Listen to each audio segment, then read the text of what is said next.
میں ہم حضرت موسیٰ علیہ السلام کے کوہ طور پر جانے کا ذکر کریں گے کہ حضرت موسیٰ علیہ السلام جب کوہ طور پر گئے تو حضرت موسیٰ علیہ السلام کو دیدار الہی کا شوق ہوا کہ کاش میں آپ کو دیکھ سکوں. تو اللہ تعالیٰ نے ان سے کیا فرمایا؟ اگر آپ کو میری ویڈیو پسند آئے تو اس کو لائک اور سبسکرائب کیجیے. اور جب موسیٰ ہمارے وقت پر آ گئے تو اس کے رب نے اس سے کلام کیا.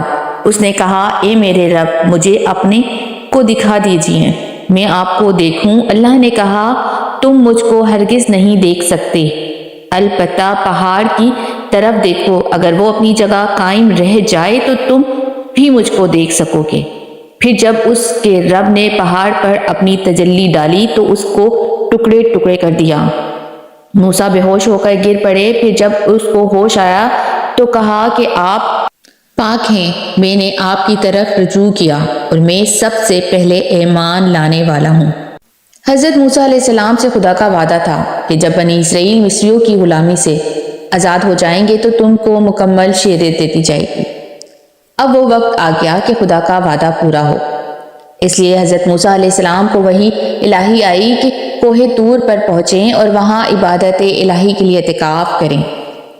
اس موقع پر اللہ تعالیٰ نے حضرت موسیٰ علیہ السلام پر اپنا کلام نازل کرنے کا اس شرط پر وعدہ فرمایا کہ 30 راتیں کوہ طور پر اعتکاف اور ذکر اللہ گزاریں اور پھر ان 30 پر 10 دن کا اضافہ کر کے 40 دن کر دیے گئے. ترجمہ: اور ہم نے موسیٰ سے 30 راتوں کا وعدہ کیا اور اس کو پورا کیا مزید 10 راتوں سے، تو اس کے رب کی مدت 40 راتوں میں پوری ہوئی. اضافی 10 راتوں کی حکمت کے بارے میں کہا جاتا ہے کہ حضرت ابن عباس رضی اللہ تعالیٰ عنہ سے روایت ہے کہ حضرت موسیٰ علیہ السلام 1 ماہ کا اعتکاف ختم ہو گیا تو انہوں نے اللہ تعالیٰ سے ہم کلامی کی تیاری شروع کی. چونکہ مسلسل 1 ماہ کا عرصہ روزے ہی میں بسر کیا گیا تھا اس لیے منہ میں ان کو کچھ اپنی بو محسوس کرتے تھے، لہٰذا انہوں نے یہ پسند نہیں کیا کہ اپنے رب کے آگے جاؤں اور اس حالت میں ہم کلام ہوں، اور انہوں نے ایک خوشبودار بوٹی کو چبا لیا اور فوراً ہی ان پر وحی نے ٹوکا کہ اے موسیٰ تم نے ہم کلامی سے قبل روزہ کیوں افطار کر لیا؟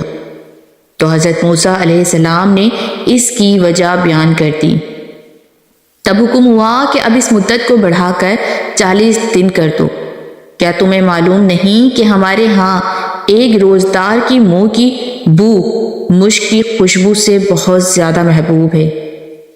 اس طرح یہ چلا 40 راتوں کا ہوا. حضرت موسیٰ علیہ السلام نے اپنے بھائی حضرت ہارون علیہ السلام کو خلیفہ بنا کر وہ کوہ طور پر تشریف لے گئے. وہاں جا کر 30 کی جگہ انہیں 40 راتیں لگ گئیں. اسی چلے میں ایک بار حضرت موسیٰ علیہ السلام کو دیدار الہی کا شوق ہوا کہ کاش میں اپنے رب کو دیکھ سکوں. تو آپ نے دعا کی کہ الہی مجھے اپنے دیدار کا شرف حاصل کیجیے. تو اللہ تعالیٰ نے ان سے فرمایا اے موسیٰ تم مجھ کو نہیں دیکھ سکو گے، اور اطمینان کرنے کو یہ بات بتلائی کہ پتھر تجھ سے زیادہ سخت ہے، وہ بھی اس کو برداشت نہیں کر سکتا. پھر حضرت موسیٰ سے اللہ نے کلام کیا کہ اے موسیٰ عالم غیب کے پردے کو ذرا سا ہٹا کر میں اس پہاڑ ناقابل پر ایک یوں ہی سی تجلی کرتا ہوں.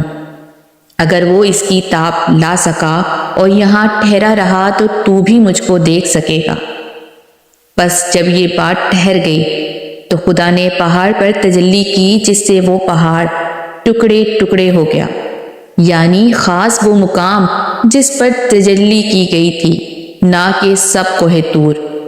اس تجلی میں حضرت موسیٰ علیہ السلام بھی بے ہوش ہو کر گر پڑے. جب ہوش آیا اور حقیقت منکشف ہوئی اور اپنا سوال ان کو یاد آیا اور معلوم ہوا تو فرمایا اے الہی میری توبہ، پھر میں ایسا سوال نہ کروں گا. سبحانکا تو آنکھوں کے ساتھ نظر آنے سے پاک ہے اور میں بغیر دیکھے سب سے پہلے ایمان لانے والا شخص ہوں. ترجمہ: اور جب حضرت موسیٰ ہمارے وقت پر آ گئے تو اس کے رب نے اس سے کلام کیا. اس نے کہا اے میرے رب مجھے اپنے کو دکھا دیجیے، میں آپ کو دیکھوں۔ اللہ نے کہا تم مجھ کو ہرگز نہیں دیکھ سکتے، البتہ پہاڑ کی طرف دیکھو، اگر وہ اپنی جگہ قائم رہ جائے تو تم بھی مجھ کو دیکھ سکو گے۔ پھر جب اس کے رب نے پہاڑ پر اپنی تجلی ڈالی تو اس کو ٹکڑے ٹکڑے کر دیا اور موسیٰ بے ہوش ہو کر گر پڑے۔ پھر جب اس کو ہوش آیا تو کہا کہ آپ پاک ہیں، میں نے آپ کی طرف رجوع کیا اور میں سب سے پہلے ایمان لانے والا ہوں۔ اتنی بات تو قرآن مجید کے الفاظ سے ثابت ہے کہ اللہ تعالیٰ نے حضرت موسیٰ علیہ السلام سے بلا واسطہ کلام فرمایا۔